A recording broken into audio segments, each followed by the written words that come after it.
I have a very special guest today. She just had this way about her that made other people want to embrace life to the fullest. And it was recently that she had to overcome cancer. She has done it from the day she was diagnosed to now with elegance, grace, acceptance, joy. People say that, Louisa, my life flashed in front of me. What does that even feel like? It was everything. It was mostly thinking of my children who are grown right now. The life, I spent raising them, the good times, the hard times, how difficult life was. When I thought it was difficult, maybe it wasn't. You just start assessing everything. And memories from my childhood were dug up. And there were so many emotions and so much confusion. But at the same time, there was so much clarity. Like, I have to live. I'm going to live. What am I going to do? You make that declaration. I think you said so much in that. We all want to live when we get that sentence. And then it's like, but how are we living when we don't have it?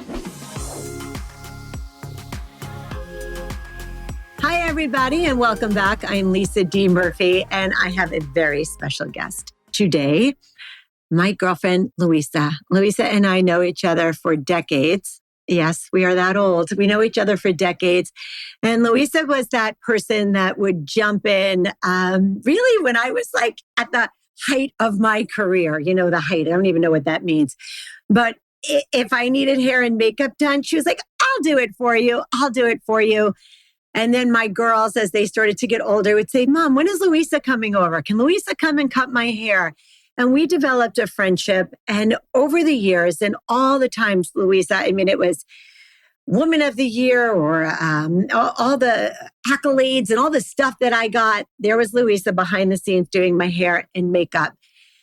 And I always wanted her to do it because of how she made me feel, not how she made me look, how she made me feel. This white light kind of energy, she just had this way about her that made other people want to embrace life to the fullest.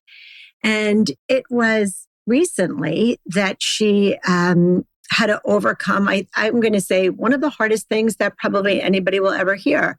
And that's you have cancer. And she has done it from the day she was diagnosed to now with elegance, grace, acceptance, joy, full-blown energy. And for anybody listening right now, and Louisa, I don't even know if you know, I just lost my brother-in-law in 7.5 weeks. I mean, from the date of diagnosis, it was so incredibly fast. And everybody thinks it can't happen to me, or there are maybe people saying it is happening to me, or it's happening to a family member. It's way too close to home for me and my family. And you just offer so much hope, so much wisdom, so much knowledge from where it could have gone to where you are now. And I want to thank you really from the bottom of my heart for getting on, for being so incredibly open, for sharing your story, and for helping someone whose mother, sister, cousin, friend, daughter is going through it. And you know what? That's if somebody has breast cancer. But, for my dad who passed and my brother-in-law who just passed and the numerous friends that I have that are male, all the men in my life too, struggling, you just offer so much hope. So thank you for getting on and sharing your story with us today. Thank you, Lisa. Thank you for having me. And I'm so sorry for the loss of your brother-in-law. It's a terrible thing. It is terrible the disease. worst phone call that anyone can get. And, unfortunately for Bobby, it was just way too late. And I know, what I want to know really from the first phone call you got, tell us the whole story. When did you find out? What happened? Just tell the story. Yeah, sure. I'll take you through it. So it was the week before Christmas, December 2022. So I went for a routine mammography. Now I'm going to just give a little backstory so everyone can follow it. I am 53 years old right now, and I've been getting mammographies since I'm 32 years old because back then I had a breast reduction. I always had issues with my boobs. They were always a problem. So I had a reduction, but when you do that, they tell you always have to have a mammography moving forward. So it was during COVID that I said to myself, should I skip a year? Why do I want to go in the hospital? People are sick, people are dying, you got to stay away from COVID. So I asked my primary care doctor, do you think it's okay if I just skip this year? And he looked at my chart and he said, well, you've been going all these years, 18 years, you've been fine.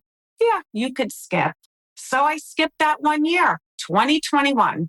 So now it's December 2022, and I go, and it's a routine, and my breasts are still big. They're dense. They can't get a great reading sometimes. And they called me back.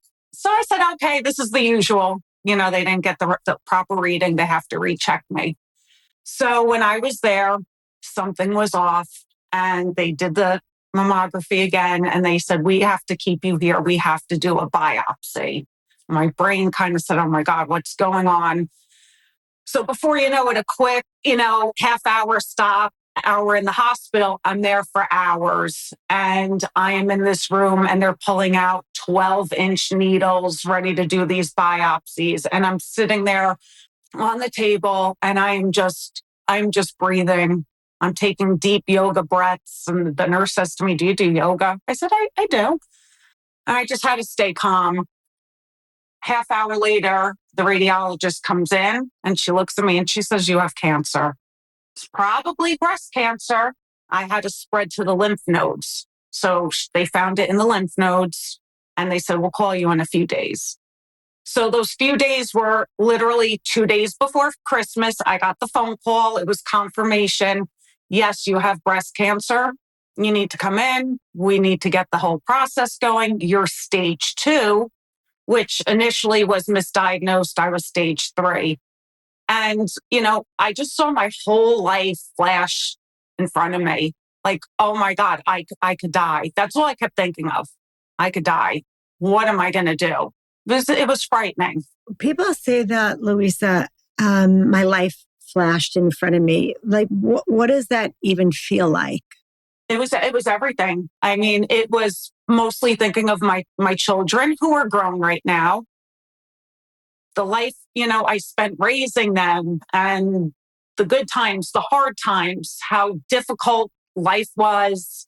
When I thought it was difficult, maybe it wasn't difficult. You just start assessing everything, and memories from my childhood were dug up, and there were so many emotions and so much confusion, but at the same time there was so much clarity. Like, I have to live. I want to live. I'm going to live. What am I going to do? And then what happens? So you make that declaration, right? I think, you said so much in that. We all want to live when we get that sentence. And then it's like, but how are we living when we don't have it? Mm-hmm. And it's almost as if there's some hidden gift in. That's what I've watched. When I watch you, it's almost like you've unlocked this secret to really what life is about and what is important. And you've let go of so much stuff. Like, watching your journey, I couldn't wait to have you on to have this conversation, because I can't imagine that much of a challenge to get to this depth and appreciation for life that you have, but that's what you did. So it didn't make you bitter. It didn't make you angry. It made you have this light and appreciation. And my mom had breast cancer, as you know. My dad died of cancer. I lost Robin and my girlfriend Jessica, and the list is endless. We watched Rhonda. I mean, it was one after the other. And Mark, I mean, it's like it goes on and on and on. The endless list of our friends. You have this appreciation How did you manage all of this? And then what's the next step? So you declare, I'm going to live. Mm-hmm. And what happens? Yes. So with that declaration and being scared, but knowing, okay, my mission, I have to get through this. I have to live. Now, another little just side note, in the beginning, I thought I was going to heal myself. So I bought all these books because you literally have from diagnosis to maybe 8 weeks max before you're having surgery and before, however the case goes. Each person, everything, even for breast cancer, is done differently. So at first I thought I was going to heal myself. And it was my daughter that was pleading with me, crying. She said, if you don't listen to the doctors, because they want to do chemo, possibly radiation, I have to have a double mastectomy. She was like, Mom, but you're going to die. And that's what they tell you. The doctors say, if you don't do chemo, this is what I was told. I said, well, what if I don't do it? They said, you'll die. So at first, I wasn't going to do anything. But then it was my daughter that had me change my mind. And I said, I'm going to do it for my children, my grown children. But yes, I'm going to do it for myself. So the first thing I had to do was tell myself that chemo is my friend. It was the scariest thing to think of chemo before I decided we will be friends. So I declared chemo will be my friend. What they did first was the double mastectomy.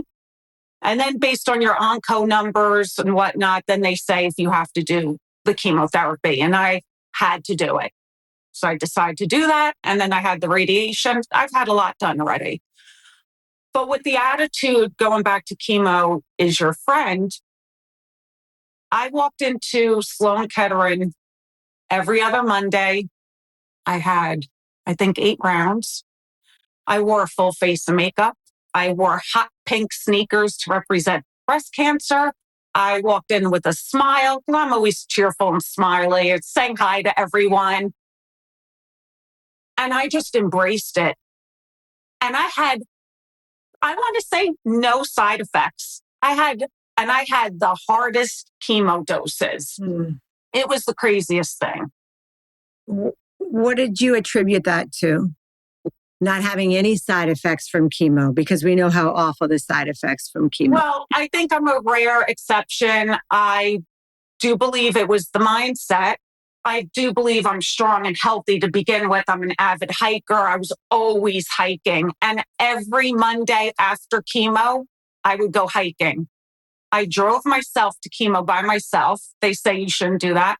I would leave and I would meet my friend. That Monday, we would hit a trail. And I'm not talking about a walk in a park. I'm talking about climbing a mountain out here in Western Jersey and going on like a 6-mile hike. I did it every Monday. I didn't stop. The only side effect I had, my feet were like peeling by the end of the summer. So I was like, is this a sign I have to slow down? I don't know. And I remember when you lost all your hair, your crown and glory, your hair, for those of you who don't know Louisa, she had hair that everybody gets hair extensions to have that kind of hair, like down to here, big, gorgeous black hair. And then there you were, completely bald with a full face of makeup and beautiful earrings, hiking and talking about your experience. What is that like? I mean, for women as women, I think it's easy for people to say, well, it doesn't matter. You just want to live, for them to take off your breasts or to lose all your hair. Does that matter? I mean, I was fine being bald. It didn't matter. It's crazy because as a hairstylist, right? That was my life. I've been working 35 years as a hairstylist and makeup artist, mostly hair. Hair was, haircuts, blowouts. I was the blowout queen. Yes, I had gorgeous hair. Yes, my image mattered to me at the time, our vanity, how we look, that was so important then for me. And then embracing, okay, I know I'm going to lose hair. They said to me by the second chemo session, your hair's going to come out. Now, all my years of doing haircuts, I had so many clients lose their hair to cancer. I would cut their hair short. I would shave their head off for them. I would help them grow back their hair and never charge them for haircuts for like their first year or so, just to help them like get the shape back in. I always had a thing to help people when they were going through that in, my hairdressing career. So I knew what was coming. So what I did was I had like my best friends, whoever I was seeing, my hair was down to here. I said, I'm going to take a braid and let everyone do a cut and a snip and keep a piece of me with them. Oh. So when we were out hiking or if I was meeting a friend in a parking lot, everyone kept calling me, well, I want a piece of your hair. Someone actually took my hair and then went hiking on the Grand Canyon with my hair tied to their backpack. So it was like, make a braid, cut a snip. Someone had a long piece. I still had so much hair after like 10 people had the strands. And then we had a haircut party. My family came over and they buzzed my hair off. And number two, I cried for a minute. And then I went in the bathroom. I was like, oh, I think I look kind of cool. Put on a ton of makeup, some earrings. And I went out that night and I think I got hit on in the bar. You actually. did because It's like really a really funny story. Really funny. So that was a great feeling. I'm like, okay, I still got it going on. My husband was there. He was laughing. Like it was just a funny situation. So my daughter was there. We cracked up. I just think just hearing this gave so many women the dose of empowerment that they need. This whole podcast is about mindset. It's how we do anything is how we do everything. And it's what we think about, we bring about in all areas of our life. And you epitomize that. And I mean, I watched your whole journey. I don't doubt for a second that it was your mindset that has you sitting here right now. So now you go against what you really wanted, which was to heal yourself holistically, and you opt in for chemo. And now what happens? Mm-hmm. So I do the chemo and I sailed through it. I did amazing. I had a little pattern, I would say, like 4 days later, of course I was tired. Yes, I did stay in my bed. I don't want to make it like, you know, but I was all over the place. I think I put more miles on my car during that chemo time. I did more hiking trips, fun trips. It was like go time. And then I'd go on Monday and then I would like ride the wave and I would just stay home that first weekend. And then my body would upcycle. My levels were great. Everything just went well. What were you? And then, just one. What were you eating? What were you drinking? Did you change anything? Everything. Okay, so that matters. So tell us all this stuff. So you're tired from chemo. You're in bed. You are listening to your body. But what do you mean you changed everything? Oh, I changed everything. So the day I found out was the day, again, I had like 4 books and I was reading everything about nutrition and how, maybe you could heal yourself. Whatever I was looking for, I do know that, diet is everything. Some people believe that sugar feeds cancer. My oncologist will say that's not true. But so I do have, besides doing all the conventional treatments, I do treat myself very holistically, everything I put in my body. So I really stopped going out to eat often, go out to eat a couple of times a month, stop drinking alcohol. I'll drink very little, maybe 2 or 3 times a month compared to 3 or 4 nights a week. Big difference, cutting out the alcohol, tons of fruits, vegetables, just clean eating. There's no room for error with this. You just can't. Very, very clean, protein shakes, lots of protein, cut back on supplements, just doing exactly what my body needs according to the doctors. Yeah. Exercise, you have to exercise a lot. I was never consistent with that besides hiking, but I work out a lot, weight training just for bone health as we're getting older.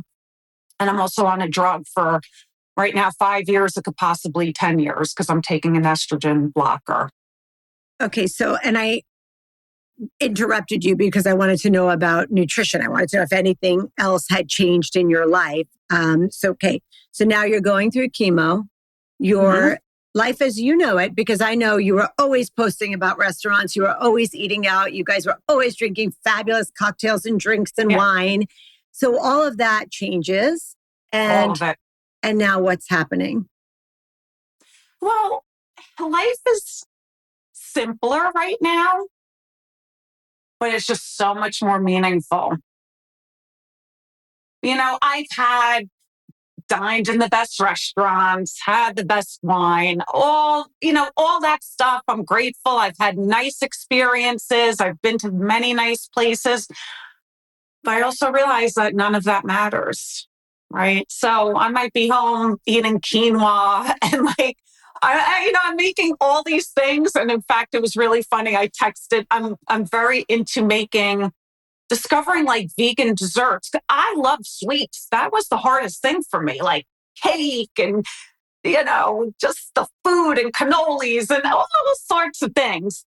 How am I going to satisfy my sweet tooth? I have all these amazing recipes and I make all these little things that taste like candy, just naturally with dates and peanut butter. And my mother said, "What are you becoming, Martha Stewart?" She was dying. Like, what are you doing? And I have so much joy in making these things and it just gives me like simple satisfaction. I do that. So, and my kids call it like mom's weird brownies, and I'll make you laugh.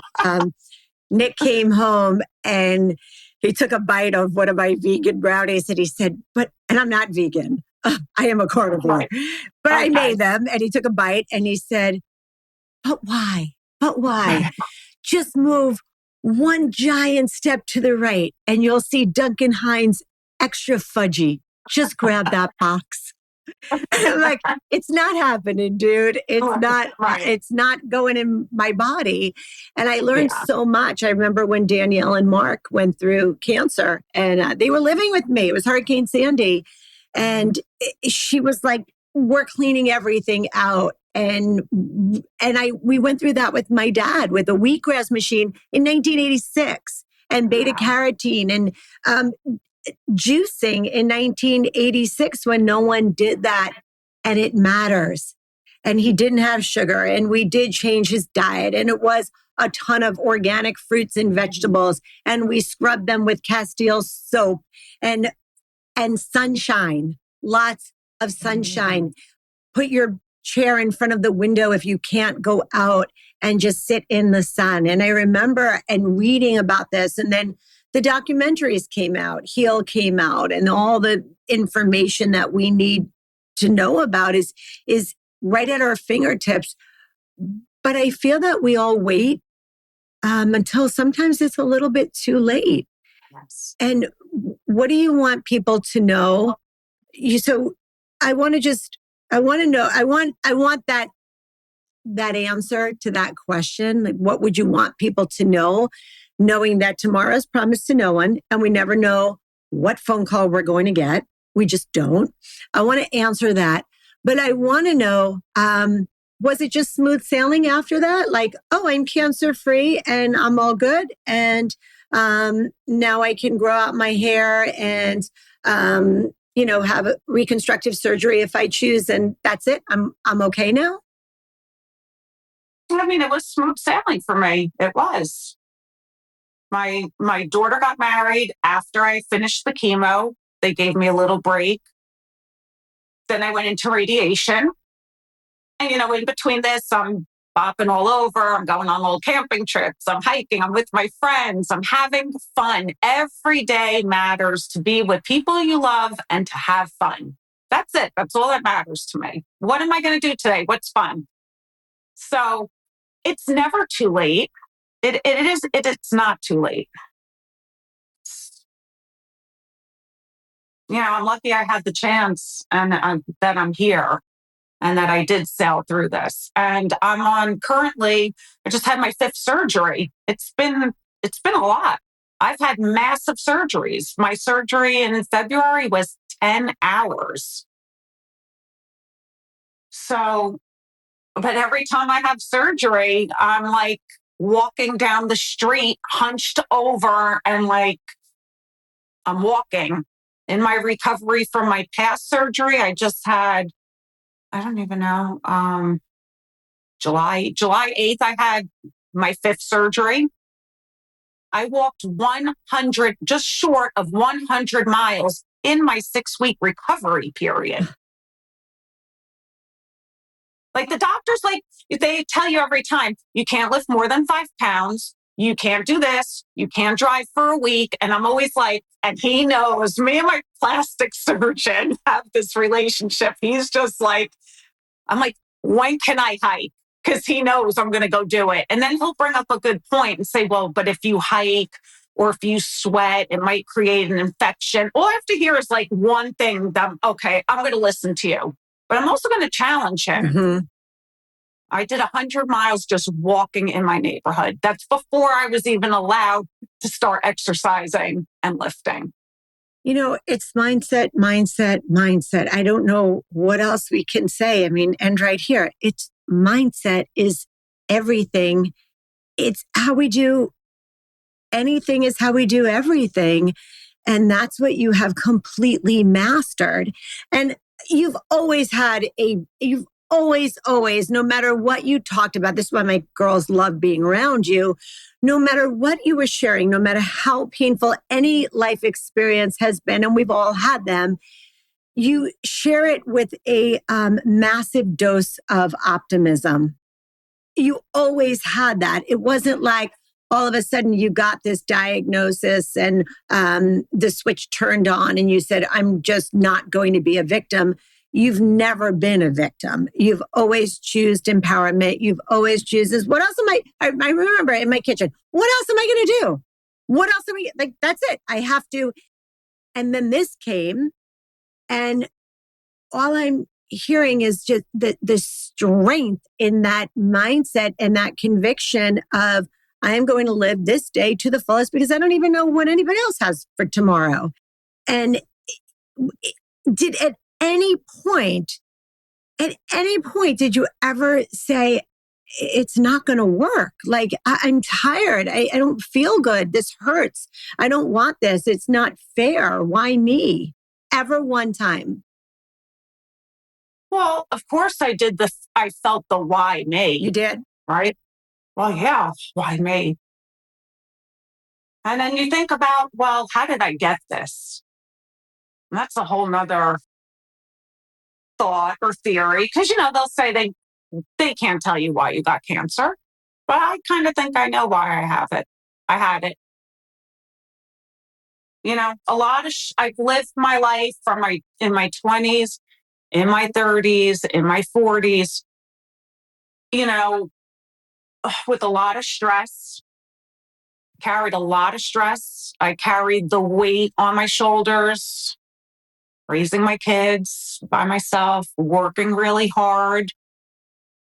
A lot of things, were they that bad when I look back? Maybe they were, maybe they weren't, but I believe the stress, I believe the bad habits, I believe, eating the wrong foods for so long, the alcohol, not sleeping right. There's so many things that add up, right? And then I get this, but I had no time to sit and wallow in why me. It's like, okay, why me? Why this happened? We have to fix this. There wasn't, I was never tired to keep fighting. You know what I mean? And not so much, I feel like I've been fighting all my life. And ironically, my name, if you Google my name, the name Louisa means warrior, believe it or not. Like, why did I even have this? Why was I given this name? I truly know why. And just like, fighting all my life. And then cancer becomes the biggest fight of your life, right? But It's going to sound crazy. It was, besides my children, a great gift. This was a gift to me because it completely changed my life. I live my life so differently right now with so much more purpose. And I've always been a passionate, outgoing person, but it's just so different now. And the thing that I got out of this is love. I don't know if I ever truly loved myself or valued myself, but the overwhelming love that was sent to me through people, strangers, social media, people from my childhood, people just reached out and touched me in so many ways that I'm not going to forget. But what I carry now is truly love. And it's a gift. I mean, and it's changed my life. Yeah. And that's a lot. Yeah, That's a lot. It's a lot. And I think when all of us, I don't know if there's anyone who can listen to this who got out of life unscathed. None of us. And I know you and I have had very intimate conversations about life. And to say that this is the biggest struggle of all, the biggest challenge, and to come out the other side, it gives so many people so much hope that it's just how we go about doing what we need to do in spite of whatever the sentence is. And you can never, ever judge. You just don't know what other people are going through. No one would ever look at you and think any of this, that anything for you is ever hard. And it's it's a choice, right? That above the line, below the line, it's how we always choose.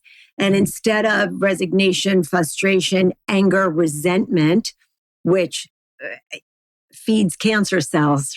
And I believe this, people will argue and doctors will argue.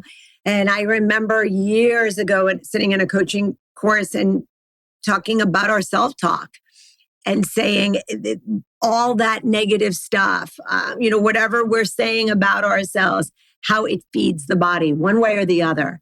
And how do we get from below the line to above the line? We choose it constantly, daily, in every moment, how we embrace all of it. And you've mastered it.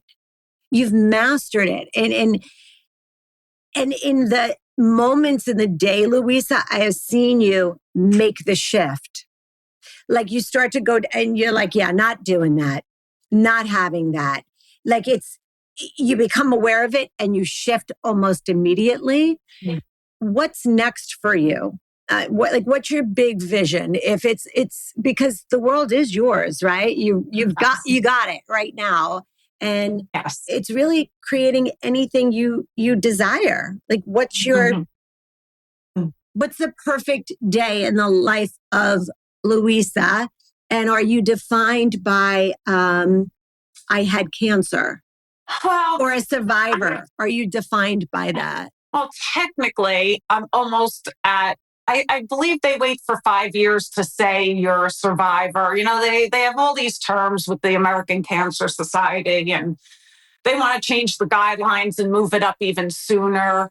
That whole thing is weird, being in the cancer system. And truly, once you have it, yes, you are in the system, right? Like every day I have to take this pill in the morning because it's a hormone blocker. Am I taking it for 3 more years, or are we going to extend it to 10 years? So every day I am reminded, yes, I had cancer. Yes, I am a survivor. So I don't think that's something that's going to go away and I'm going to forget it, because what I do every day comes from that diagnosis. So it's not like I'm looking to, put it in a box and just pretend or forget it. No, it was an important thing in my life. And I've been helping so many women. I have to say, like, they reach out to me through social media, strangers, just because I openly shared the story. And I'll tell you why also I shared, because I like social media, as you know, right? I would post my hikes, I post a restaurant, I post this, I post that. When I was diagnosed, I said, what am I going to go hide under a rock and not post anymore? Like that really occurred to me. Listen, this is my life. I'm just going to put it out there. And I did. And I shared everything that was going on. So with that, I've had phone calls with so many people from all over the place, young girls in their 30s with breast cancer, women our age. And they just reach out in the inbox and they say, like, I saw your story or I followed you or can we talk? And I always tell everyone, just call, like, here's my phone number. We can't text. We need to talk. We need to look at each other. Let's FaceTime. Let's Instagram video. It's so important. And just having the time, I just feel like I have a voice to maybe inspire and help others through this. And I have some other really big plans too. I'm excited. I went to India last year and I spent a month there. I fell in love with it. I'm going to look at going back to go to a yoga school, not to become a yoga teacher. There's so much more to it, but there's so much to learn in the wellness. I mean, we've been in wellness for some time now, but this is different wellness. This is next level, like internal. And I'm working on a few things I'm going to be doing. I'm really excited. And it's definitely a shift in my life. It's not just cancer people that you've helped and people who are going through cancer and people in the cancer community.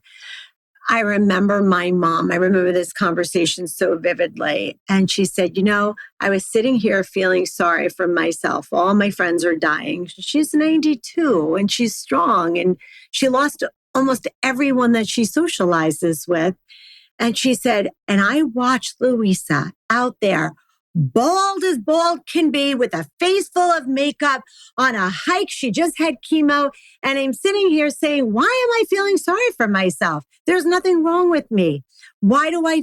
You gave her, and she would talk about you all the time. And I would say, Mom, she's like this light. And people go through stuff and they post, and it's like after a while, you're like, okay, I know, but I'm going through stuff in my life too. And I just can't watch any more negative news. You feel bad, but after a while, you're just like, whoa. I get on there for some comic relief, and to watch another two people fight about politics is more engaging than hearing how bad you have it, because we've all been dealt some pretty difficult cards at different times in our lives. And you just came out of this, Louisa. You went through it. You didn't come out of it. You went into it and wrote it with grace, dignity, elegance, abundance, generosity, and love. And you walk the walk, you talk the talk. And this is what this show is about. It's people who are successful in all areas of their life because they see it as being successful. And you are. And I know that whatever you choose to do, I'm behind you a gazillion% and believe in you with all my heart and soul. And I want to thank you for your honesty, your vulnerability, being so raw and real. And even in, I had it easy. Oh yeah, I had 5 surgeries, Lisa. You didn't. I have two more to go. And yet you're saying, it was smooth sailing for me. That was it. But it's not really. You're riding some tidal waves, but it's how you choose to look at it. And I just want to thank you personally for reminding me to not sweat the small stuff. Thank you, Lisa. Love you. Love you too. Thank you. Well, everybody, that was incredible. I don't think there's not a person that won't be inspired by this. I think every person listening to this will be inspired, and hopefully will be inspired to make those changes that we all need to make. We hear more and more about alcohol and just stress and all this stuff, the sugar, and the stuff that we just don't need in our lives, to just let it go. So thank you, Louisa, for getting on and sharing today. Thank you again, Lisa. That's it for now, everybody. I'm Lisa D. Murphy, and this is Elevate Wellness. Thank you for joining us.